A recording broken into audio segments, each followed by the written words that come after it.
Raiders, we a nation of Raiders. It's a nation of Raiders. We a nation of Raiders. It's a nation of Raiders. We a nation of Raiders. It's a nation. Hello and welcome to this week's edition of InBounds with the Oakland Raiders. I'm Lorelei Suarez, and today's guest is Super Bowl 48 MVP and Oakland linebacker Malcolm Smith. Malcolm, thanks for taking the time to sit down with us today. Pleasure to be here. We're both California kids, and I was very active growing up. I was lucky enough to have the park and rec system, the Boys and Girls Club, and my elementary school actually had sports.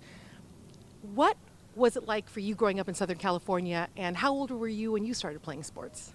I started playing sports really young, 6 years old, like playing tackle football, running track, and basketball even earlier than that. So I was always active. It always seemed like my friends were playing sports, so that was really important to me.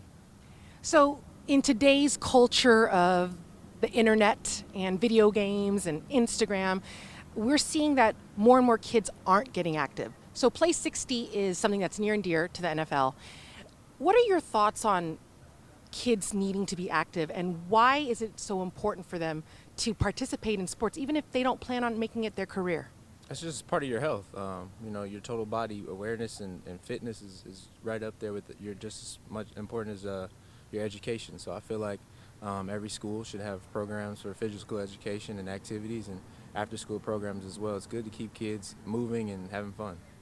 So you were a highly decorated athlete at Taft High School in Southern California. You lettered in both football and track. At what point did you know you wanted to make this a career, and did you always have aspirations to be a professional athlete? Well, my older brother was he kind of paved the way. I always wanted to follow him, and he was a big-time athlete, and I just wanted to be just like my brother and play sports just like the rest of my family, my uncles and my dad. So it's just our family is really sports-oriented.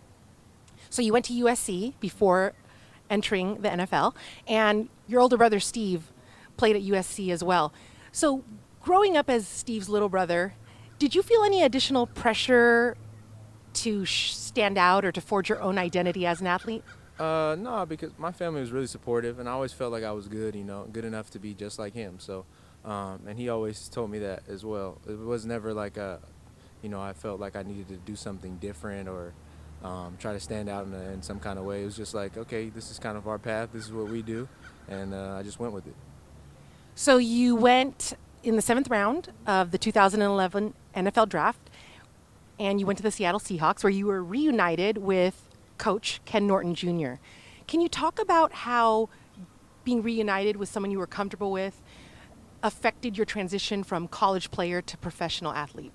It was just a smoother transition for me than it might have been for someone else. I kind of knew what his expectations were as far as playing linebacker and being a professional, and he was obviously there for my growth as kind of coming out of high school. So our relationship was good then, and it continues to grow now. January 19th, 2014, a painful day for the 49er faithful. 3rd year in the NFL, NFC Championship game on the line, and you come up with the game-ending pick that ultimately sends the Seahawks to its 2nd Super Bowl appearance. Take us back to that moment.